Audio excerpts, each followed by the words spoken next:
Nous voulons te dire merci ce matin. Père, toi tu regardes au cœur. Tu ne regardes pas au nombre, tu regardes au cœur. Tu as dit, quand tu avais envoyé Samuel pour un de David, tu as dit que Dieu ne regarde pas aux apparences, mais Dieu regarde au cœur. C'est le cœur que Dieu regarde. Et merci, ce matin, nous mettons nos cœurs devant toi. Et parle-nous. Parle-nous, Seigneur. Et nous te disons merci pour ta parole, dans le nom puissant, glorieux de Jésus-Christ. Amen. Ce matin, le titre de ce message, comment aimer Dieu? Comment aimer Dieu? Pourquoi aimer Dieu? Ou j'aurais pu dire aussi comment aimer Dieu. Pourquoi aimer Dieu? Parfois, nous pouvons venir à l'église, les gens disent, ils aiment Dieu, ils chantent Dieu. Mais toi, est-ce que tu aimes Dieu vraiment? Quand tu aimes Dieu, tu le communiques. Dis à quelqu'un ce matin, aime Dieu.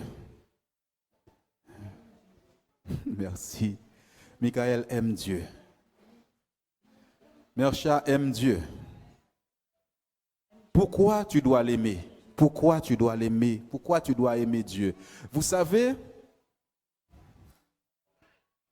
aujourd'hui, Valérie et moi, nous avons mis du temps à avoir des enfants. C'est-à-dire ces enfants-là ont beaucoup de valeur pour nous parce qu'on a souffert pour les avoir.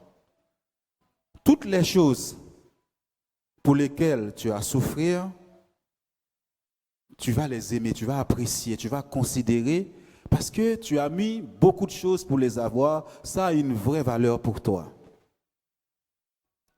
Ça a de la considération.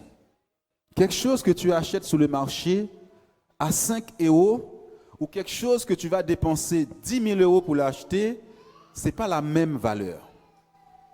Est-ce que vous me suivez? Ça aura de la valeur pour toi. Je pense qu'Emercha a dit se rappeler. Parfois, on a tendance à venir à l'église, mais on pense tellement à des bénédictions, mais on ne sait pas ce que Dieu a fait pour nous. On ne sait pas ce qu'il a fait pour toi. Tu ne sais pas parce que tu es habitué à venir à l'église les dimanches, mais la semaine, tu oublies ce que Dieu a fait. Et Dieu, je dirais que Jésus n'a pas de valeur à tes yeux. Parce que je vais te dire une chose, quand quelqu'un a de la valeur pour toi, tu vas prendre soin de la personne ainsi que de la chose que tu possèdes. Parce que tu sais que ça a de la valeur. Aujourd'hui, on va faire une lecture. Si Dieu nous a parlé de la reconnaissance, il nous a parlé de l'amour, il nous a parlé de la Sainte Seine et de ce chant, Dieu veut nous dire quelque chose ce matin. Dieu regarde à ton cœur. Dieu ne regarde pas aux apparences, comme je dis. Dieu seul sait ce que tu fais chez toi. Moi, je ne sais pas. Quand tu es dans la rue, ce que tu fais, moi, je ne sais pas, mais Dieu le sait. Nous allons faire une lecture dans Galates, chapitre 5, verset 1. Verset 1er d'abord, ensuite on prendra le reste, petit à petit. C'est pour la liberté que Christ nous a affranchis. Demeurez donc fermes et ne vous laissez pas mettre de nouveau sous le joug de la servitude. Amen. On va rester là ce instant, après on va prendre la suite, d'accord? Merci. C'est pour la liberté que Christ nous a affranchis. Demeurez donc fermes et ne vous laissez pas mettre de nouveau sous le joug de la servitude. Et ce matin, de quoi Dieu t'a libéré, t'a affranchi? De quoi Dieu t'a libéré? De quoi Dieu t'a libéré? Tant que tu ne sais pas regarder en arrière, par exemple, elle a parlé de la Sainte Seine dans Exode. Exode, c'est là où il y a eu la première Pâque, où Dieu va libérer son peuple de l'esclavage en Égypte. Dieu va libérer un peuple qui était rester 430 ans dans l'esclavage. Et à ce moment-là, pour libérer son peuple, Dieu va faire une distinction, une séparation entre l'Égypte et son peuple, où la mort va frapper les premiers-nés des Égyptiens et non pas son peuple. Et la Sainte Seine dit, nous devons nous souvenir de ce que Dieu a fait pour nous. De quoi Dieu t'a affranchi? J'en suis sûr que je vais poser la question à certaines personnes, ils ne savent pas de quoi Dieu les a libérés. De quoi Dieu t'a affranchi? Il m'a sauvé, il m'a libéré de la mort. Mais quand on dit l'esclavage, tu étais esclave de quoi? Affranchi, ça veut dire qu'à un moment donné, peut-être que tu étais prisonnier. Tu étais esclave de quelque chose. Et Dieu est venu te libérer. Moi, peut-être si Dieu ne m'avait pas libéré, peut-être que j'aurais eu plein d'enfants. J'étais esclave du péché. Il y a des personnes qui sont esclaves de la drogue. Ils sont esclaves, c'est ça qu'on appelle l'esclavage. Il y en a qui sont esclaves de la prostitution. Dans l'église, dans le monde, c'est pourquoi des fois vous voyez quelqu'un qui est en train d'adorer Dieu, la personne pleure parce qu'il sait que ce que Dieu a fait pour elle. Il sait d'où Dieu l'a tiré. Moi, je sais d'où Dieu m'a tiré. Moi, je n'avais pas une vie facile. De quoi Dieu t'a affranchi? De quoi Dieu t'a affranchi? De la cigarette? De l'alcool? De la maltraitance? Tant que tu ne comprends pas ça, tu ne pourras pas être reconnaissant envers Dieu. Ton salut même n'a pas d'importance, n'a pas de valeur. Parce que moi, je sais d'où Dieu m'a tiré, d'où il m'a pris. Peut-être que tu étais esclave de la magie. Il y a des gens qui sont esclaves de la magie. Dieu t'a libéré, t'a affranchi de ça. Quand tu vas en Haïti ou en Afrique ou ici ou ailleurs, quand tu allais au pays, il fallait aller jeter l'eau. Il fallait par moment, quand il y a un service, une cérémonie dans ta famille, il fallait donner de l'argent. Mais Dieu, Jésus t'a affranchi de ça, de l'esclavage de ses idoles. Quand j'ai compris ça, je vais m'approcher de Dieu. Je vais adorer Dieu pour lui dire merci. De quoi Dieu t'a affranchi? Maintenant, il dit, maintenant, quand tu sais que Dieu t'a affranchi de la cigarette, de la drogue, je ne sais pas de quoi. Je me rappelle, quand Dieu m'a touché, il a dit à quelqu'un, je n'ai pas peur de dire les mots, parce que Dieu m'a fait grâce. La personne ne me connaissait pas, je reviens de voyage dans Haïti. Il a dit, j'ai vu un homme vêtu tout de blanc qui m'a dit de te dire, arrêtez de faire ça, arrêtez de faire ça. Surtout, arrêtez de regarder les films pornographiques. Il y en a qui sont esclaves de la pornographie. C'est impur ça, c'est pas bon. Alléluia. Mais la Bible nous dit maintenant, demeurez donc fermes et ne vous laissez pas mettre de nouveau sous le joug de la servitude. Ne retourne plus dans ces choses encore.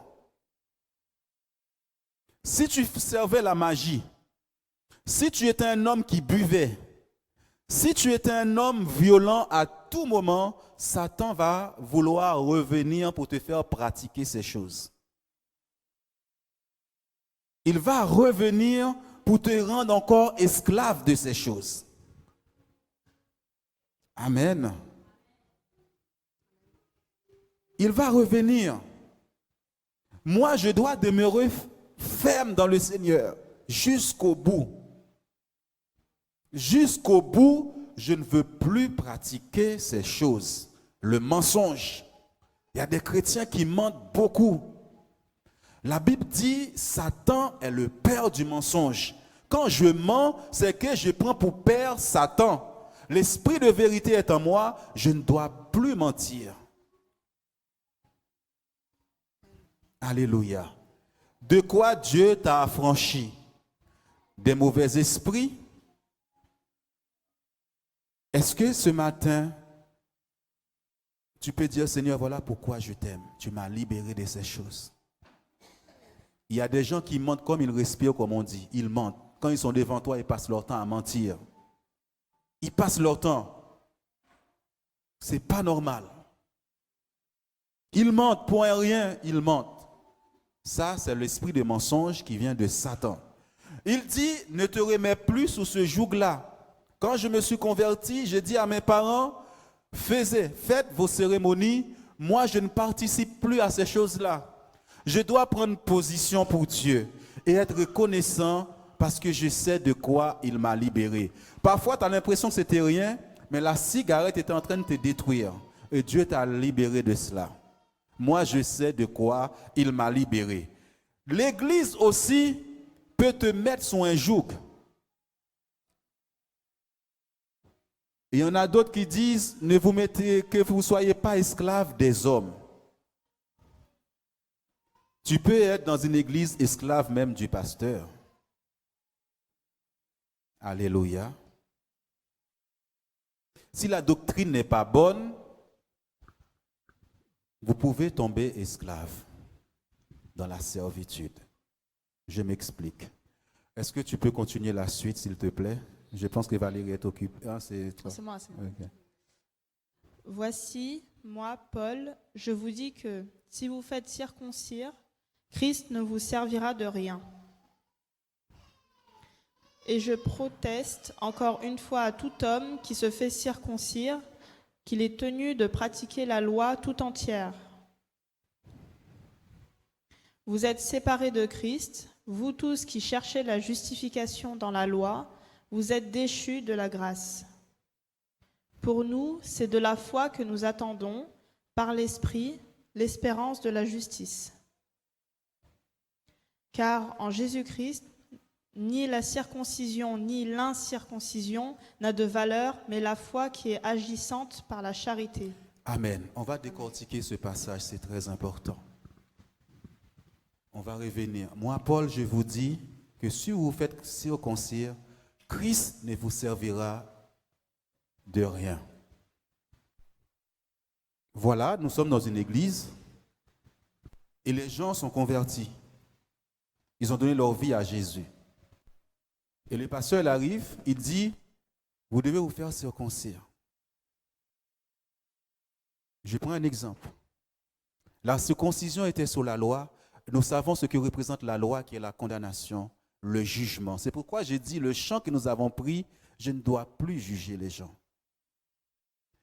Et les gens qui n'étaient pas circoncis, c'est-à-dire que les gens le regardaient, le savaient, parce que la loi, dès 8 jours, l'enfant devait être circoncis.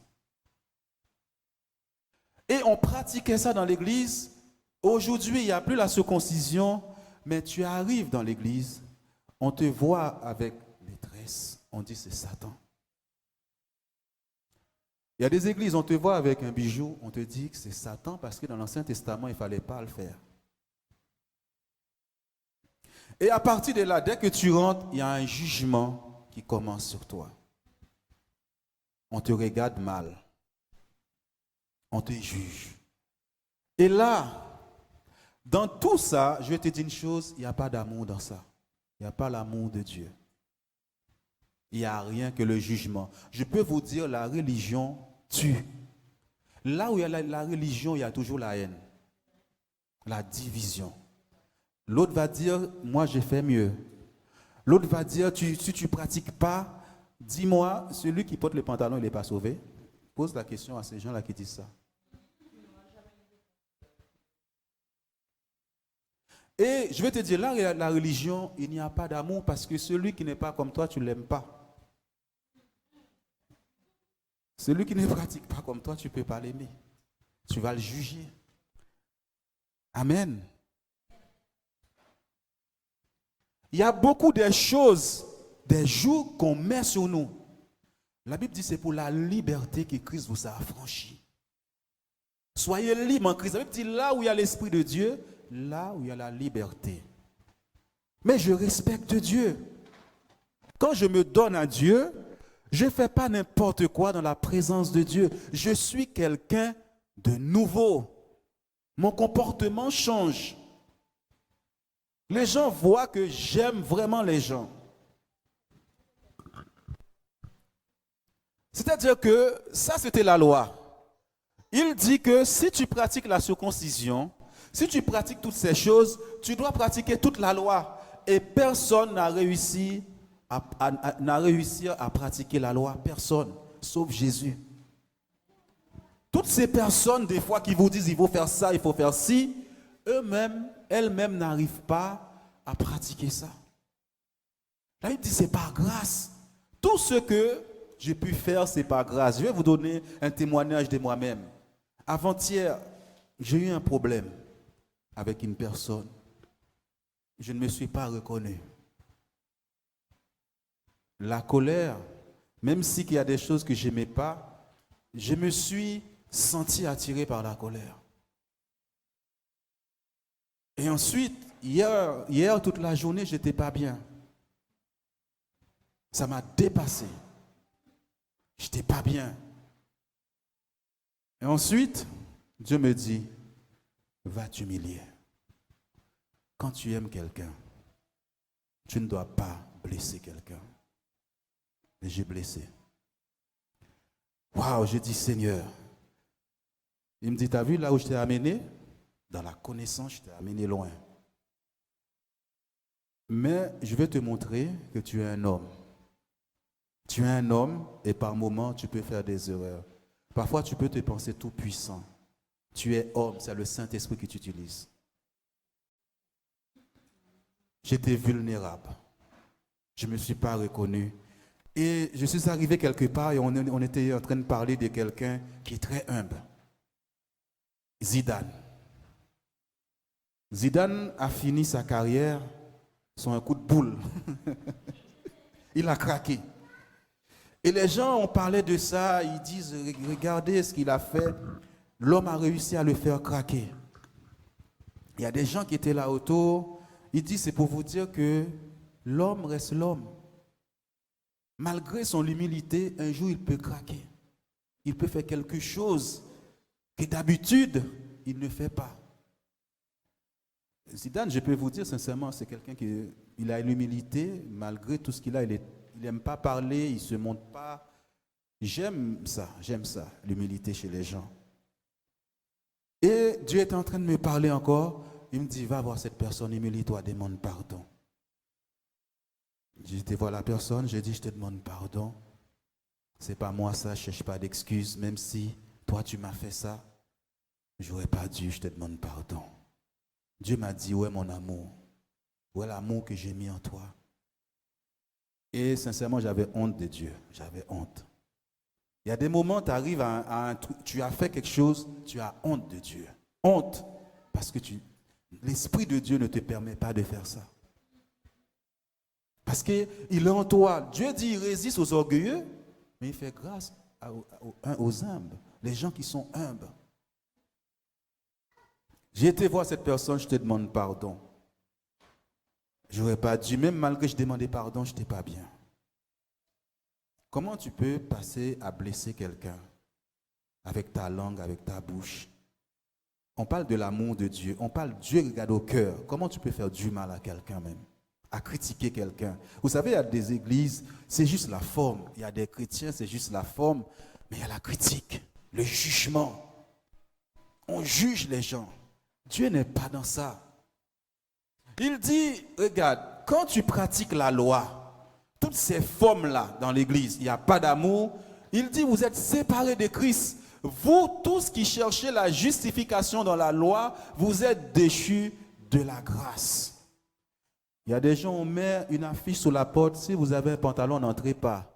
Vous privez ces gens du salut. Ils ne connaissent pas encore Dieu. Ce n'est pas l'amour. C'est la religion qui détruit et qui tue. Jésus n'est pas venu prêcher une religion, il est venu prêcher l'amour.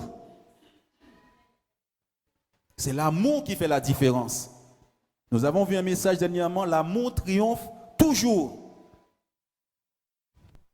Je ne peux pas voir quelqu'un le juger parce qu'il est mal habillé. parce qu'il n'est pas comme moi. Je dois avoir une tenue correcte devant Dieu. Une tenue correcte. Parce que si je vais voir le président, je sais que je vais m'habiller bien pour aller le voir. De même aussi, quand je viens dans la présence de Dieu, je fais attention. Parce que j'ai du respect pour Dieu. Je l'aime, il m'a sauvé. Il m'a sauvé. Quand tu ne sais pas ce que Dieu t'a fait pour toi, tu négliges même les dons qu'il t'a donnés. Dernièrement, nous avons vu, avec, je crois que c'est la sœur Nathalie, Dieu chérit le Saint-Esprit qu'il a mis en nous. Tu n'es pas n'importe qui, il y a l'Esprit de Dieu en toi. Vous êtes déchus de la grâce. C'est pourquoi, vous savez, il y a des gens qui aiment être ensemble. Parce que, une fois, il y a une personne qui est venue me voir, il m'a dit, Jean, c'est quoi? Je dois couvrir ma tête avec le voile. J'ai pris l'évangile pour lui expliquer c'était quoi le voile. Vous savez, si tu n'as pas ça, tu n'es pas sauvé, tu es condamné. Tu as vu. Et nous allons voir la différence tout à l'heure. Et cette personne était dans une église, elle est venue me voir, mais cette personne, quand elle m'a dit ça, j'ai pris le temps, mais cette personne était remplie de problèmes. Dans l'église, là, on avait tout ça. On n'a jamais vu que cette personne avait besoin de délivrance. Une semaine après, je commençais à prier pour cette personne. Dieu a commencé à enlever toutes les mauvaises choses qui étaient sous cette personne-là, a commencé à être délivrée. Elle-même aussi, elle m'a dit, Jean, si je n'étais pas revenu vers toi, je serais morte aujourd'hui. Alors qu'on passe le temps à juger toutes ces personnes qui sont habillées d'une manière ou d'une autre. Mais on ne voit pas que ces gens ont besoin d'être libérés. Et tout est dans la critique, tout est dans la division. Tu t'as vu comment je suis habillé? L'église de Dieu, ce n'est pas ça. Je ne suis pas venu pour me faire voir. Je suis venu pour qu'on voit Jésus à travers moi. C'est Jésus qu'on doit voir. Tu peux acclamer ma soeur. Amen. Tu as dit un amen là, merci. Merci. Je n'ai pas entendu un amen de Whitley. Gloire à Dieu. Je peux vous dire, quand Dieu m'a amené à cette dimension, j'arrive à comprendre les gens. Jésus n'est pas venu pour les bien portants, il est venu pour les malades. Laissez les malades entrer. Laissez-les venir tels que les gens sont à Christ. Ne leur fermez pas la porte. Et quand ils viennent, apprenez aux gens l'amour de Dieu. On peut faire beaucoup de bruit dans une église. On peut faire beaucoup de bruit, mais Dieu regarde ce qu'il y a dans mon cœur. Dieu regarde ce qu'il y a dans ton cœur. Vous êtes déchus de la grâce. Est-ce que tu peux continuer, s'il te plaît?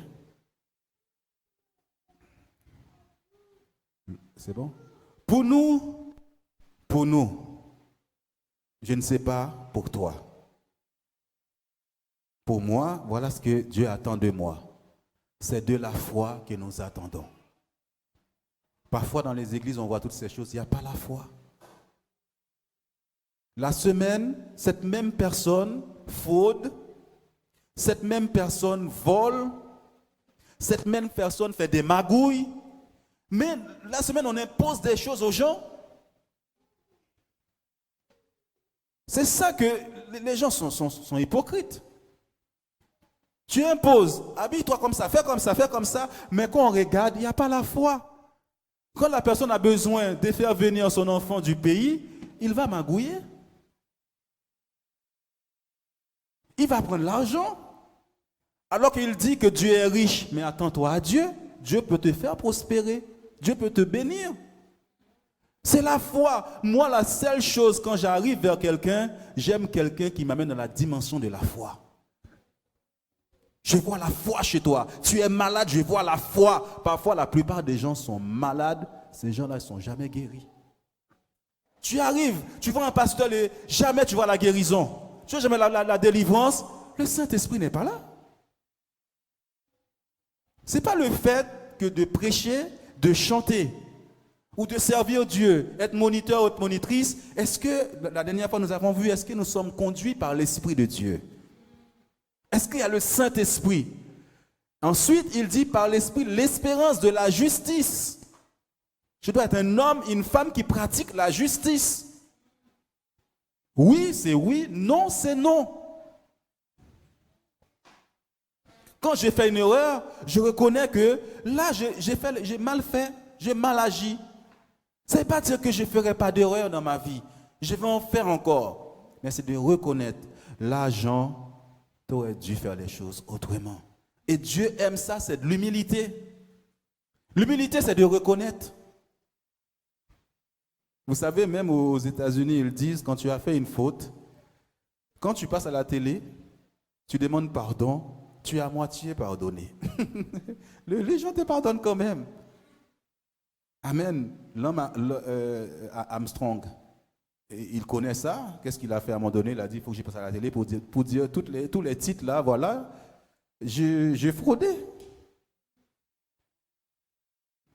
Car en Jésus-Christ, regardez, car en Jésus-Christ, ni la circoncision, ni l'incirconcision n'a des valeurs.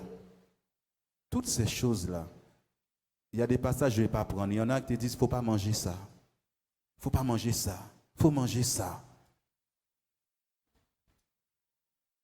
Mais la foi n'a de valeur, mais la foi qui est agissante par la charité. La foi qu'on voit dans l'amour.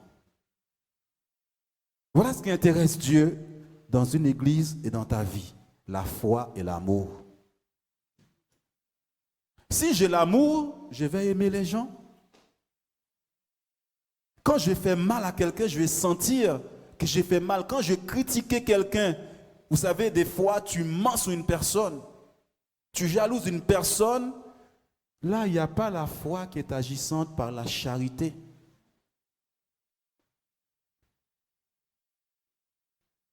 Je faisais partie, ou bien de loin, d'un groupe. C'est un groupe qui avait l'habitude d'intervenir. Et quand je suis arrivé au milieu d'eux, je voyais beaucoup de jalousie, beaucoup de querelles, beaucoup de divisions, beaucoup de critiques et d'hypocrisie. Un jour, je me suis arrêté et je leur ai dit, écoute, si ça continue, je vais me retirer. Je me retire. Pour moi, Dieu n'est pas là. Ils me disent, pourquoi, Jean? J'ai dit, je vois l'hypocrisie. J'ai dit que je peux te faire mal, je peux me faire mal. On peut se fâcher même. Mais il y a le Saint-Esprit qui doit régner au milieu de nous. Qui doit dire stop à ces choses-là. Parce que Dieu ne peut pas régner là où il n'y a que ça. Et ils m'ont dit, frère Jean, je suis d'accord avec toi parce que l'atmosphère était vraiment lourde. Insupportable. On venait faire semblant. On venait faire semblant devant Dieu.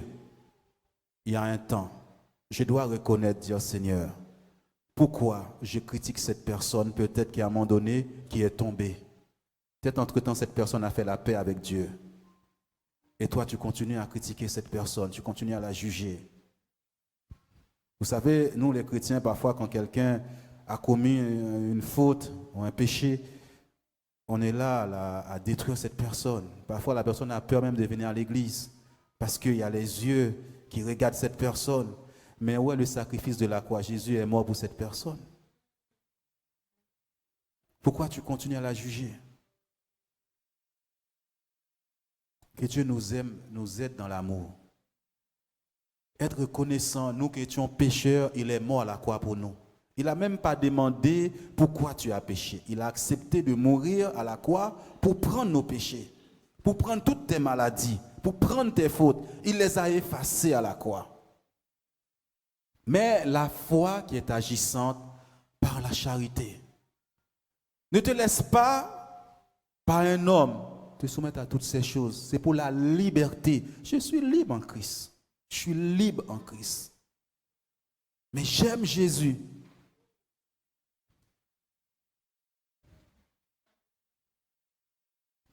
Il y a quelque chose encore, tu dois savoir, on a vu toutes ces choses. Si tu es en train de pratiquer ces choses, c'est juste les apparences. Mais le cœur, il y a plein de jugements. Dieu regarde au cœur. Ni la circoncision, toutes ces choses, tout ça, c'est pas ça. Dieu attend ta foi et l'amour. Dieu est amour. Dieu attend la foi et l'amour. Quand une église pratique la foi, Dieu est content. Il dit, ayez la foi de Dieu. Que nous ayons la foi de Dieu face aux situations. Les gens qui ont besoin de Jésus, on rentre dans une famille, on brise les puissances des ténèbres et on sort là, Dieu est content. On montre à cette personne l'amour de Dieu. Jésus vous aime et il voit à travers moi l'amour de Dieu. Cette personne, Dieu est content. Je ne viens pas te juger. Moi aussi, j'étais comme toi. Moi aussi, j'ai pratiqué la magie. Mes parents ont pratiqué ça. Je veux que tu viennes à Christ. Nous allons dans, je crois, 1 Corinthiens chapitre 6. Je crois que je t'avais donné. Verset 20. Car vous avez été rachetés à un grand prix. Glorifiez donc Dieu dans votre corps et dans votre esprit qui appartiennent à Dieu.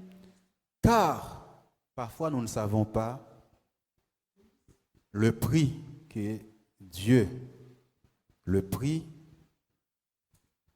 de ton rachat, de ton âme. Si tu ne le sais pas, ça,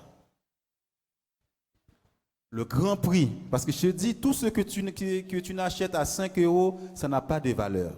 Si ça coûte 10 000 euros, 30 000 euros, ça aura de la valeur. La Bible dit que c'est un grand prix que Dieu t'a racheté pour que tu sois dans sa présence. Un grand prix, le sang de Jésus-Christ. Pour qu'aujourd'hui, je puisse dire au monde et à Satan, tu ne peux plus me toucher. J'appartiens à celui qui a payé ce prix pour moi. Et il dit maintenant, puisque je sais ça, quand je sais que j'ai été racheté à un grand prix, je glorifie Dieu dans mon corps. Je ne fais pas n'importe quoi avec mon corps.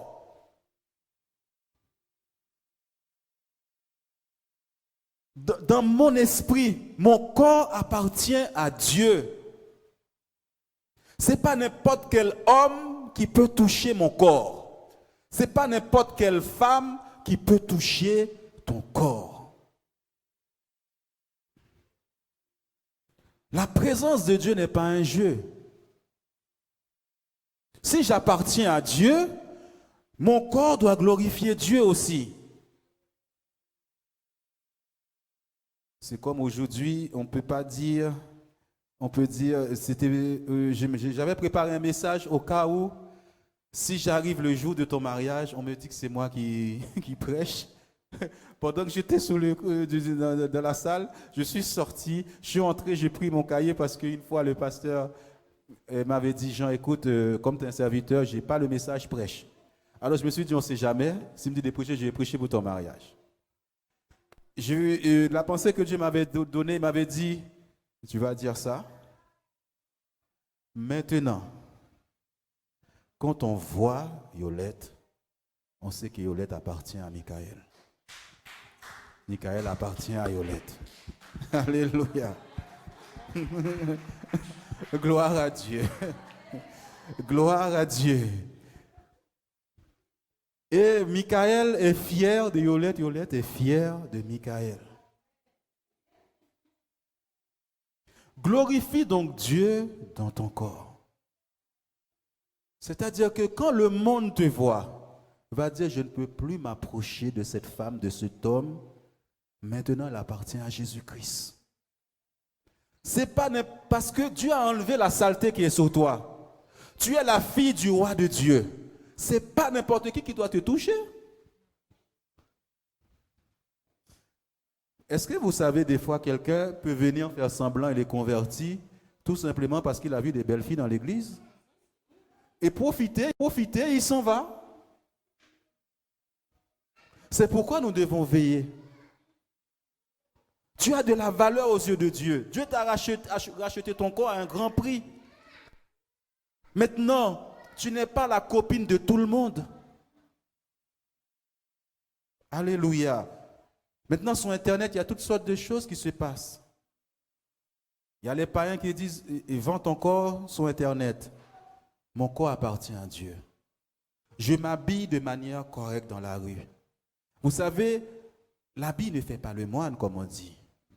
Mais ma façon de m'habiller Un homme qui voit quelqu'un d'une certaine manière, une jeune fille, regardez qu'on voit une jeune fille avec une mini-jupe comme ça, tout de suite on pense que c'est une fille facile alors que ça veut rien dire. Peut-être qu'elle n'est pas facile. Parce qu'elle est habillée comme ça, tout de suite on va penser ça. Pourtant, c'est pas ça. C'est pourquoi je m'habille d'une manière pour glorifier Dieu dans mon corps. Alléluia. Pour glorifier Dieu dans mon corps quand je passe dans la rue. Quand je passe dans la rue pour dire c'est un enfant de Dieu. Parce que je reconnais qu'il a payé un prix pour moi. Qu'est-ce que Dieu a fait pour toi encore? Qu'est-ce qu'il a fait pour moi? Non seulement il t'a racheté, non seulement il t'a affranchi, il t'a libéré. Il t'a libéré. Il y a des gens, s'ils arrivent là, ils ne voient pas que des Haïtiens, ils ne restent pas. Parce que l'Église, ce n'est pas seulement des Haïtiens, ce n'est pas seulement des Africains, des Antillais, c'est pour toutes les nations. On doit avoir toutes les races dans une église. Tant qu'ils ne sont pas entre eux, là, ils ne sont pas bien, là, on peut bien critiquer, on peut pratiquer ce que nous avons vu au pays. C'est pour la liberté que Christ vous a affranchi. C'est du n'importe quoi. Jésus est mort pour toutes les nations. Qu'est-ce qu'il a fait pour toi? Je vais vous donner juste un passage que, vous savez, des fois, on va vous juger. Et sur ça, sois libre dans ton esprit. Dans ton esprit. C'est pourquoi il dit, dans votre esprit, soyez libre. Je vais prendre un seul passage dans ça, sur l'aliment. L'aliment, parfois ils vont te dire, ne mange pas ça, fais pas ci. Il faut que tu aies la foi. C'est la foi. Il dit, Dieu regarde seulement une chose, la foi et l'amour. Et les gens vont mettre le doute dans ton esprit. Romains chapitre 14, versets 1 à 3. Romains 14. Faites accueil à celui qui est faible dans la foi et ne discutez pas sur les opinions. Tel croit pouvoir manger de tout, tel autre qui est faible ne mange que des légumes. Que celui qui mange ne méprise point celui qui ne mange pas, et que celui qui ne mange pas ne juge point celui qui mange, car Dieu l'a accueilli. Amen. Il y a des gens qui sont faibles dans la foi. Il dit, c'est pas... L'autre, il veut manger, laisse-le manger. Lui, il n'a pas envie. Ne le juge pas. Peut-être qu'il y a des dimensions de la foi qu'il n'a pas encore. Parce qu'on l'a enseigné comme ça. Et il vient à l'église, c'est qu'on l'a enseigné bien avant. Il ne veut pas manger certaines choses. Laisse la personne. Il dit, reviens au premier verset, s'il te plaît. Faites accueil à celui qui est faible dans la foi et ne discutez pas sous les opinions. Laisse la personne. Le Saint-Esprit viendra libérer la personne qui n'a pas envie encore de manger ça. Il dit peut-être qu'il est faible dans la foi. Des fois, la personne dit, tu manques de foi, tu dois faire ça. Il est encore faible dans la foi. C'est comme ça qu'on l'avait enseigné. Il y a un passage qui dit, est-ce que tu peux prendre un Corinthiens chapitre 8, verset 8? On va aller très vite pour finir. Ce n'est pas un aliment qui nous rapproche de Dieu. Si nous en mangeons, nous n'avons rien de plus. Si nous n'en mangeons pas, nous n'avons rien de moins. Ce n'est pas un aliment qui m'approche de Dieu. Sœur Limone, ce n'est pas un aliment qui m'approche de Dieu. Ce n'est pas la nourriture. Si je ne mange pas, ce n'est pas ça. Beaucoup de gens vont mettre un jour, si tu manges ça, tu sais. Regarde le verset. Ce n'est pas un aliment qui me rapproche de Dieu. Si je mange, j'ai rien de plus. Si je ne mange pas, je n'ai rien de moins. Mais si tu ne connais pas la parole de Dieu, les gens vont mettre ça sur toi. C'est une dimension de foi. Alléluia. Alors que, pendant que je te regarde, Oscar, il y a eu des décès, des personnes que je connais qui sont mortes, que Dieu bénisse leur famille. Il y a eu la famille Coésé, je crois. J'ai appris aussi que Xavier Foster est décédé. Ouais, que Dieu bénisse la famille, console la famille. Alléluia, gloire à Dieu. Ce n'est pas un aliment. D'accord? Pourtant, il y a des religions qui basent leur doctrine que sur ça. Nous ne les jugeons pas. C'est comme ça, mais ils sont sauvés. Tu es sauvé. Ton âme est sauvée. Alléluia. Et nous allons dans 2 Colossiens chapitre 2 verset 14, je crois. Qu'est-ce que Dieu a fait pour toi pour que tu sois reconnaissant? Il a effacé l'acte dont les ordonnances nous condamnaient et qui subsistait contre nous, et il l'a détruit en le clouant à la croix. Il a effacé l'acte dont les ordonnances te condamnaient. C'est pourquoi ce verset, il faut le connaître par cœur. Quand j'étais jeune dans la foi, pour prier, pour briser toutes les choses qu'on avait faites sur moi, parce que moi, mes parents m'amenaient chez les marabouts. Des fois, je buvais des choses, ils m'ont donné des choses à boire. J'utilisais ce passage-là pour détruire ça sur mon corps. Il a effacé. Il y a un acte qui te condamnait. Satan te condamnait, ta vie était livrée entre les mains de Satan. Jésus, qu'est-ce qu'il a fait? C'est pourquoi, tant que tu ne sais pas ce qu'il a fait pour toi, tu ne pourras pas adorer Dieu et être reconnaissant envers lui. C'est-à-dire que tu ne savais pas que tu étais condamné. Maintenant, tu peux dire à Satan, je ne suis plus condamné. Tu peux dire à Satan, tu ne peux plus me condamner. Quand on parle de condamnation, de même quand quelqu'un veut te tuer, c'est une condamnation. Il va chez un marabout, un sorcier, dit, je veux tuer un tel, je veux sa mort. Alléluia. Je veux détruire la vie de cette personne. Toi, tu sais ça. Parfois, Dieu va te révéler ça. Il va te montrer quelqu'un de la famille qui veut te détruire. Prends ce verset. Il faut t'appuyer sur la Bible pour prier. Parce que Dieu veille sur sa parole pour l'accomplir. Il a effacé l'acte. Tu ne peux plus me condamner, Satan, au nom de Jésus-Christ. Sorcier. Là où tu as proclamé tes malédictions sur moi, Jésus a pris mes malédictions déjà. Priez avec la parole. Il a effacé l'acte déjà il y a 2000 ans à la croix. Quand Jésus était à la croix, son sang coulait. Il était en train d'effacer toutes mes condamnations, toutes tes condamnations. Tout ce que tu as pu faire, où ça a entraîné une condamnation sur toi, Jésus les a effacés. Dis à quelqu'un, s'il te plaît, Jésus a effacé mes condamnations. Il a effacé ça. Ne laisse plus les gens te condamner. Ne laisse plus les gens condamner ta vie. Ouvre ta bouche et dis ça. Il faut parler dans la présence de Dieu. Il a effacé l'acte. Quel que soit ce que je fais sciemment ou inconsciemment, Jésus l'a effacé pour moi il y a 2000 ans. Parce que Satan va attaquer tes pensées.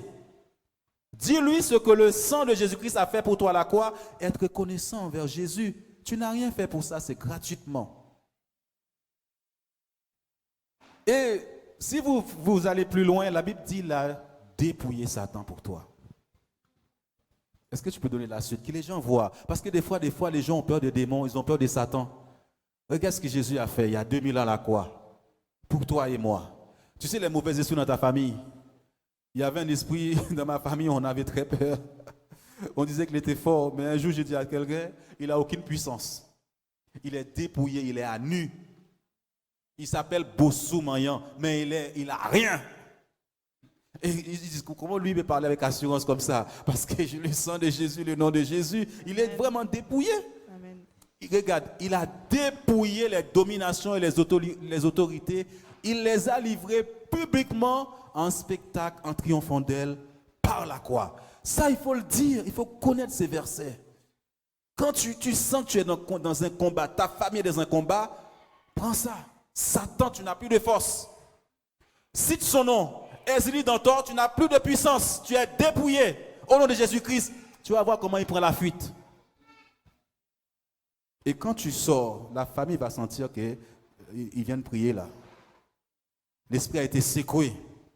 Si tu laisses faire, Satan est un menteur. Il va t'apprendre les mensonges. Il les a dépouillés. Jésus les a dépouillés à la croix.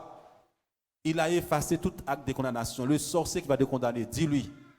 La magie qu'on va envoyer devant ta porte, sous ta maison, dis-lui, ta bouche qui veut me condamner, moi, je brise ta bouche au nom de Jésus-Christ. La Bible dit que tu condamneras leur langue au nom de Jésus-Christ. Romains, chapitre 8, au verset 1er. Regardez ce que Dieu te dit. Il n'y a donc maintenant aucune condamnation pour ceux qui sont en Jésus-Christ. Maintenant, il n'y a plus de condamnation. À quel moment je suis en Jésus? Est-ce que des gens sont bien dans la Bible là? À quel moment je suis en Jésus-Christ? Pas les anciennes. Parce que je dis les anciennes parce que Oscar est nouveau, Michael aussi. À quel moment il n'y a donc maintenant aucune condamnation pour ceux qui sont en Jésus-Christ? À quel moment je suis en Jésus-Christ? Ah là là! Ah, Yolette ne sait pas. À quel moment je suis en Jésus-Christ? Il n'y a donc maintenant aucune condamnation pour ceux qui sont en Jésus-Christ. À quel moment je suis en Jésus-Christ? Alléluia. Gloire à Dieu.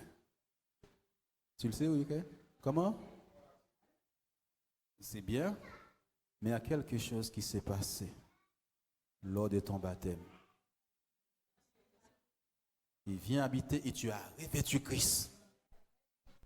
La Bible dit, la prochaine fois il y aura un baptême, on va parler de ça. Il a revêtu Christ. C'est quand tu passes par les baptêmes, tu es en Christ. C'est pourquoi il dit dans Colossiens, chapitre 3, je crois, si donc vous êtes ressuscités avec lui, c'est par les baptêmes qu'on ressuscite avec lui.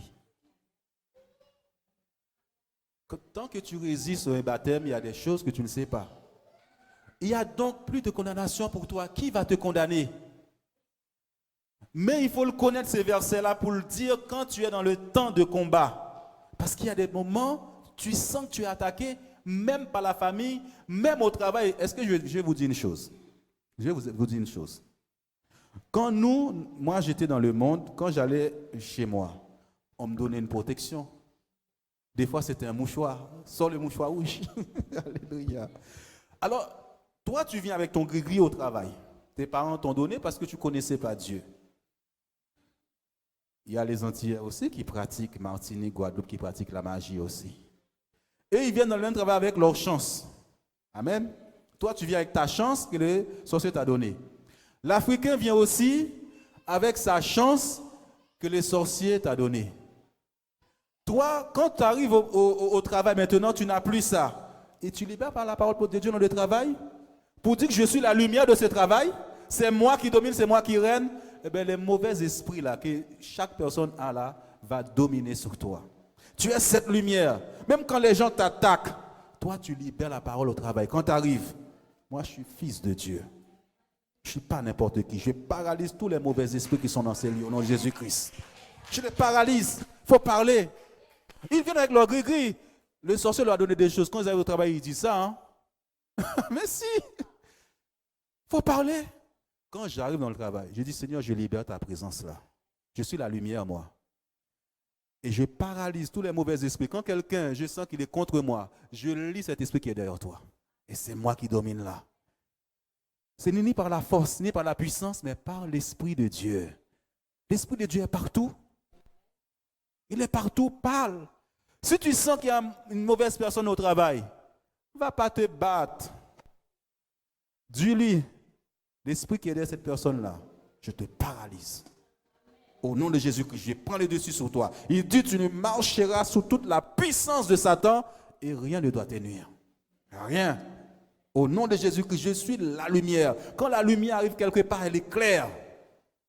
Ce n'est pas les ténèbres qui dominent, c'est la lumière. C'est toi qui domines. Plus de condamnation pour toi. Là, on va citer ton nom dans le monde des ténèbres. Quand tu lèves de matin, Seigneur, personne ne peut me condamner.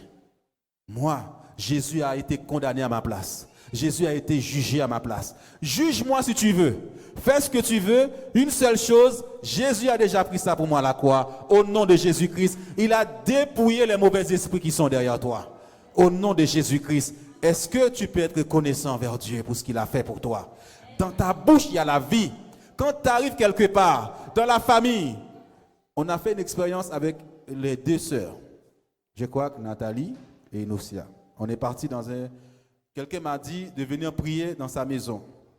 Et cette personne servait beaucoup de mauvais esprits, tout ça. Et quand je suis arrivé, je discernais que cette personne était animée de cet esprit. Il est arrivé avec une autorité. Les sœurs ont vu ça, mais moi j'ai capté. Je lui ai dit, j'ai pris la parole. Je lui ai dit, écoute, tu m'as invité dans ta maison, n'est-ce pas? Moi, je ne suis pas venu de moi-même.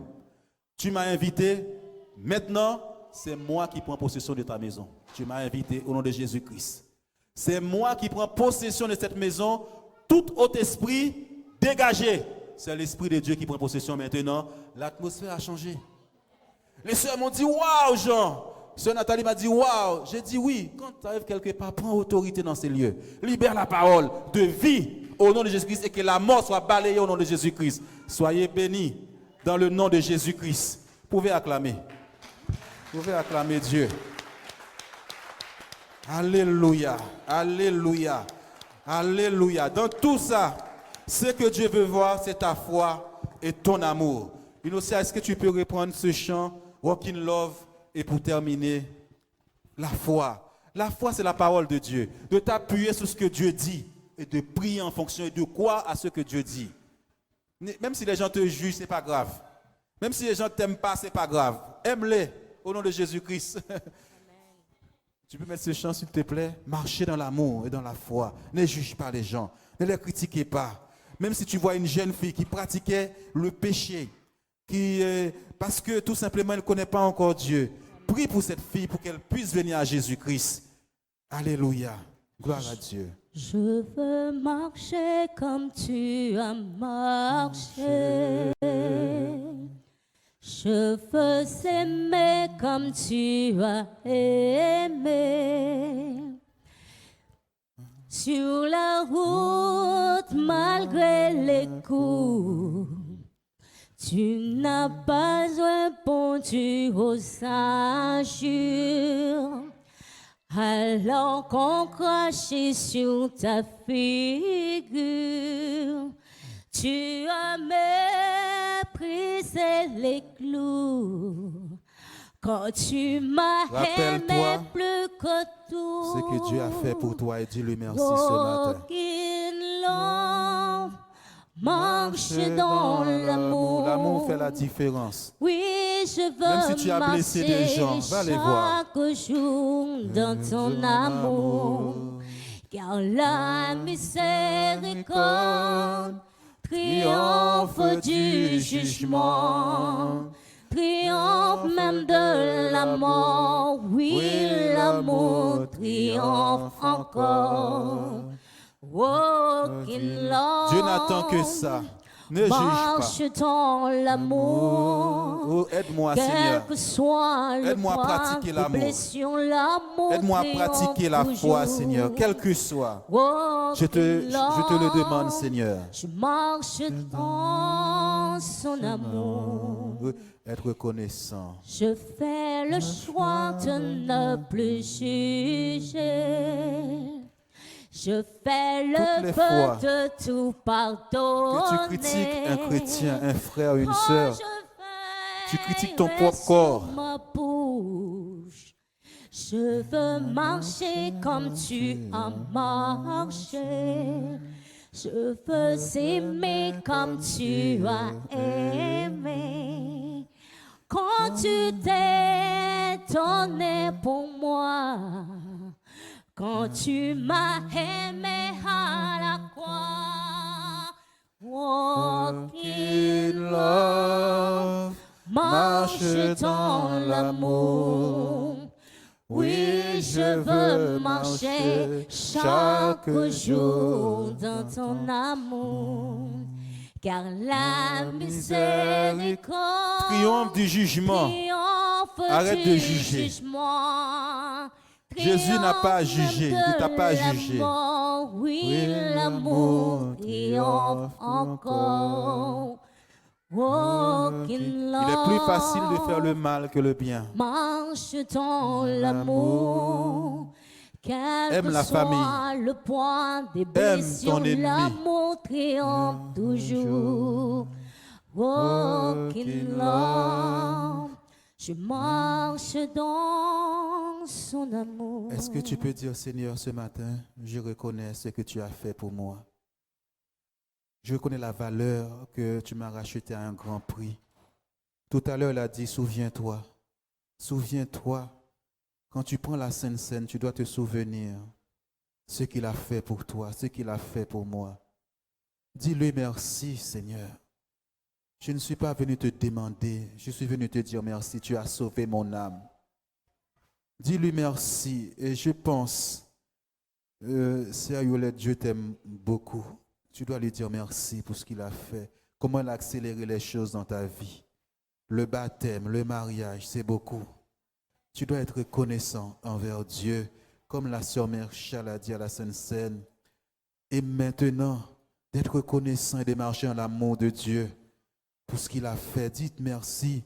Toi, Mercha, Dieu a inspiré ce matin. C'est le Saint-Esprit qui t'a inspiré ça. Il aussi a dit lui merci. Je lui dis merci parce qu'il m'a permis d'être humble, de reconnaître ma faute. Je lui dis merci. Il a brisé mon orgueil pour me montrer que je suis un homme. C'est lui qui m'utilise. Je te dis merci, Seigneur. Tu ne m'as pas jeté, tu ne m'as pas mis dehors. Oh, Seigneur, merci. Je reconnais ton amour pour moi. Et je ne veux pas juger. Je ne veux pas juger les gens, Seigneur. Je veux leur montrer ton amour. Ton amour, Seigneur. Seigneur, aide-moi à être reconnaissant. Aide-moi à entrer dans ta présence pour te dire merci pour la croix. Aide-moi à te glorifier dans mon corps. Aide-moi, Seigneur mon Dieu, à marcher dans la sainteté de Dieu, dans la pureté de Dieu, dans l'amour de Dieu. Tu es saint et tu as dit, je suis saint. Seigneur, Seigneur, merci. Seigneur, merci. Seigneur, j'ai prié que chaque personne qui a écouté ce message sache demander pardon et sache aussi reconnaître que tu as dépouillé les autorités, les mauvais esprits dans leur famille, partout, et qu'ils exercent l'autorité. Quand ils arrivent quelque part, qu'ils libèrent la parole de Dieu, qu'il y ait une parole qui crée. Je te rends grâce ce matin. Accompagne-nous cette semaine à entrer dans ta présence, à être reconnaissants, et que nous puissions dire nous avons de la valeur à tes yeux, de la valeur aux yeux de Dieu, que tu nous as accordé ton esprit et que nous ne devons pas jouer avec ton esprit. Merci Seigneur pour ta grâce. Seigneur, tu es en train de révéler les choses cachées. Même à travers Mercha, je découvre des choses que je n'avais pas vues. Seigneur, tu m'as appelé encore les dons que tu as donnés à Valérie et les dons où les gens ont cherché à bloquer. Mais tu m'as dit, on va voir les dons spirituels puissamment dans l'Église, puissamment à travers ses sœurs, à travers tous ces autres, Seigneur mon Dieu. Merci Seigneur. Merci. Et tu as dit, nous ferons la différence par l'amour et par la foi. Aide-nous à pratiquer l'amour et non pas le jugement, les critiques, Seigneur. Merci de garder tout un chacun durant cette semaine dans ta sainte présence. Au nom de Jésus-Christ, soyez bénis. Amen.